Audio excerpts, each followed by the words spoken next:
چې موږ ته په وراثت کې د باچا خان بابا سوچ فکر او نظریه ملو شوې ده.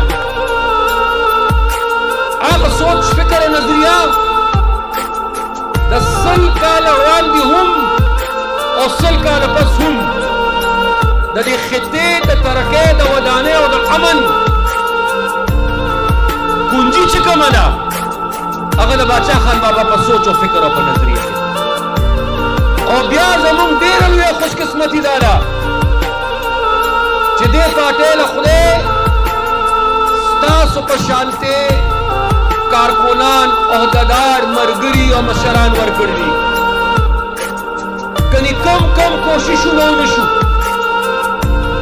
کم سازشونه ونه شو، د کفر فتوې ولګېدې، د غدارۍ الزامونه ولګېدل، جیلونه ډک کړي شو، د جیلونو نه موږ جنازې راپورته کړې،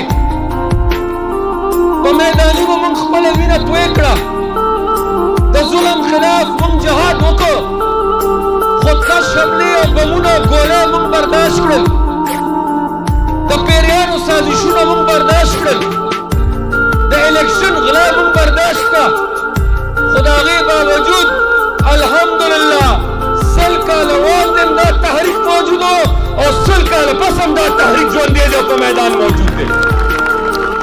نن زه خبرېږم چې د صوبې وزیر اعلی چارسدې ته راغلی و او په چارسدې کې زما په خیال دلته کې دا تقریر کړی و چې ما نه مخکې حکومتونو ته چارسدې دپاره نو څه کړي نه دي. نو اول خو به ورته زه دا ووایم چې وزیر اعلی صاحب لږ چلي زده کړه. ته په چارسدې کې ولاړ چارسدې کې دا تقریر کې چې نور حکومتونو د چارسدې دپاره څه کړي نه دي. چارسده پرېږده وزیر اعلی صاحب، لاړ شو د سرې جنډې د حکومت تپوس د اول په خپل سواد کې د خپل سواد نه ولس نه وکړه چې د سرې جنډې د سواد دپاره څه کړي دي. او که بیا خامخا د چارسدې تپوس کول غواړې نو بیا به لږ وخت وباسې، د نوښار نه به دې راولم د خیشکو په لار. که په نوښار نه راځې د مردان نه به دې راولم د سډېرو په لار. که هغه لار دې وي خوښه نو په غني خان روډ باندې به سفر وکړو. که دغه سړک دې نه خوښ که دغه سړک دې نه خوښ نو په شاخ نمبر 6 به راتاو شو.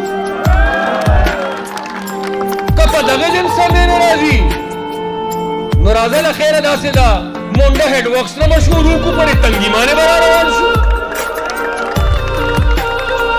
که په دغه دې سمې نه راځي نو په شب قدر به داسې د بټګرام په دې منځ باندې راوځو. که په دغه دې سمې نه راځي نو په دې سرکي ټیټاره باندې به داسې جوخ بالالي ته وځو. په دې دې سمې نه راځي نو راځه دلته کې یو نوی جوډیشل کمپلیکس جوړ شوی دی، هغې ته به دې بوځم. که په دغې دې سمې نه راځي ورسره جوخ خان عبدالولي خان سپورټس کمپلیکس جوړ شوی دی، هغې ته به دې بوځم. که په دغه دې سمې نه راځي رضاو ته به دې بوځمه، د زنانه او د وړو ماشومانو هسپتال ته به دې بوځمه. که په دغه دې سمې نه راځي نو راځه ایمان تېر که باچا خان یونیورسټۍ ته به دې بوځمه. راځه چې چکر دله درکمه، اوس وخت کم دی، زه ټولې منصوبې بیانولی نشم، زه راته کالجونه او سکولونه نشم بیانولی، وخت ما سره کم دی چې زه دې وګرځوم او اخر کې درته دا هم نه ویمه چې خپله غلطي د ټول کام مخکې ومنه.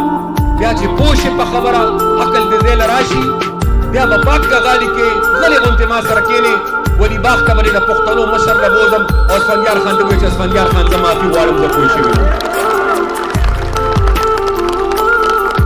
اوس به پي ټي آی راپاڅي او عوامي نیشنل پارټۍ ته به د خدمت چل ښیي او محمود خان به راپاڅي او حیدر ته به د خدمت چل ښیي.